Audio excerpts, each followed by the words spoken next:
Iran is burning, and the world is reacting the way it always does, with think pieces, condolences, and the emotional commitment of a retweet. We are told this is about inflation, about sanctions, about women, and about foreign conspiracies. Choose your favorite excuse, they are all conveniently blood free. But people don't step out knowing they might not come back home just because bread costs more. They do it when life itself becomes unaffordable. The fire isn't lit by protesters, it was stalked carefully year after year by a state that prized obedience cheaply and dignity very high. With currency collapsed, it didn't just take out the economy, it dragged down patience, silence, and the remaining last reasons to stay indoors. Authoritarian regimes love order. What they really mean is obedience without consent. They call it stability until it starts to smell like fear. And when fear stops working, they call the people writers and the dead numbers pending verification. This isn't a sudden uprising. It's a long suicide note written in installments and read aloud when the internet is switched off. And the question is dictatorship going down Iran? Is it? Before the internet went dark, videos showed crowds demanding not just cheaper food or currency stability but something deeper, political accountability. The state's response was immediate. Protesters were branded as rioters, a familiar label that transforms citizens into enemies of the nation. What we know so far is fragmented.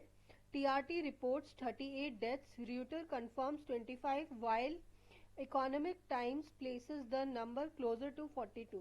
The truth is likely higher, and the uncertainty is not accidental. When a government cuts the internet during unrest, it is not just censoring information, it is manufacturing ambiguity. Death tolls becomes disputable, responsibility becomes blurred, and outrage loses its precision. Chaos on the street is matched by chaos in facts, and the confusion itself becomes a tool, and the confusion itself becomes a tool of control. What most fatalities historically occur after sunset, while when security forces act without fear with fewer witnesses. Internet blackouts allow lethal forces to be used with near total impunity, a pattern in Iran in 2019 as well.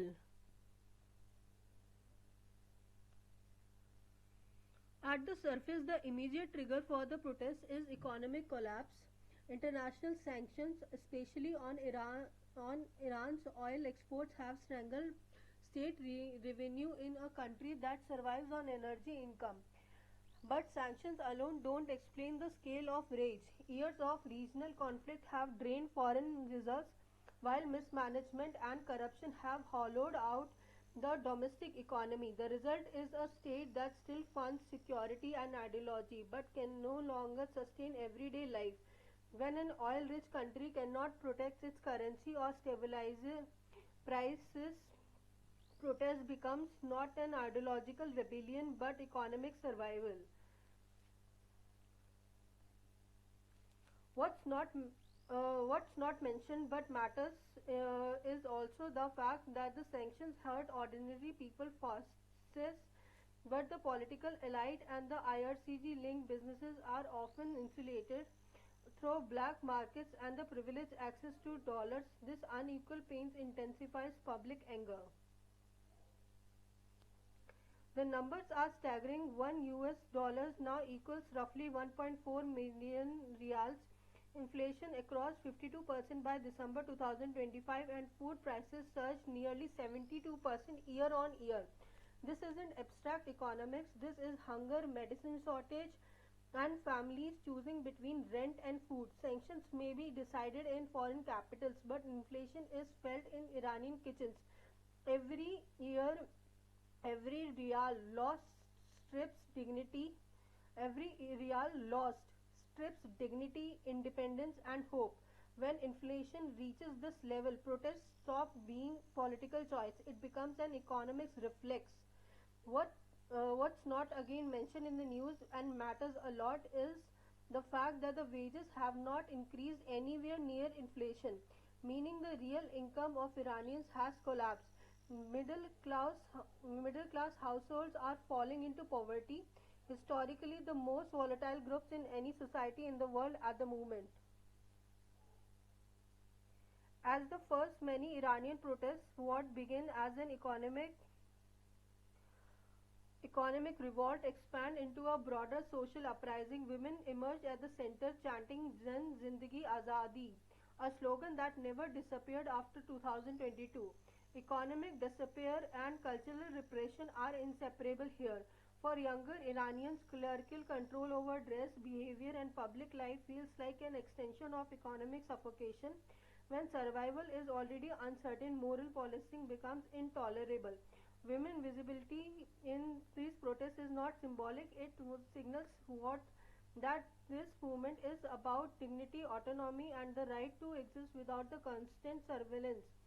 What again is not mentioned in the news but matters a lot is women participation changes protest dynamics.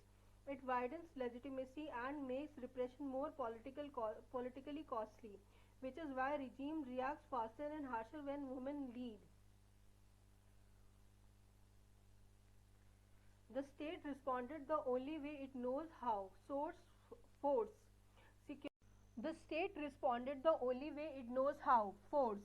Security forces dispersed crowds, detained students, activists, and young people, and framed repression as necessity for order. But the most consequential move came on 8th January when mobile data and broadband were sharply curtailed nationwide.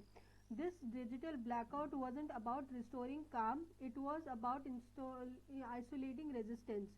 Without the internet, protests can't coordinate, video can't travel, and deaths can't be verified. Darkness, both literal and digital, becomes the regime's most effective weapon. What is again not mentioned in the news but matters a lot. Despite shutdown, people still communicate using Bluetooth, sharing offline file transfers, VPNs were possible, foreign SIM cards near borders, and word of mouth network proving that technology can be slowed but collective will cannot be fully erased.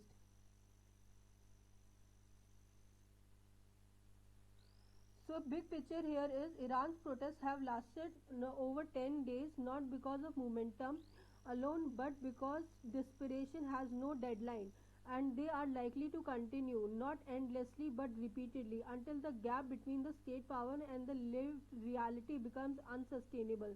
This is not chaos, this is system colliding with time. That's all from our side, guys. This is Judicial Opinion. I am your host, Abhilasha Sharma. If you want to know more about economics, sociology, history, and law, please do follow and subscribe Judicial Opinion and keep on liking our videos. Thank you so much for your support. Have a nice day.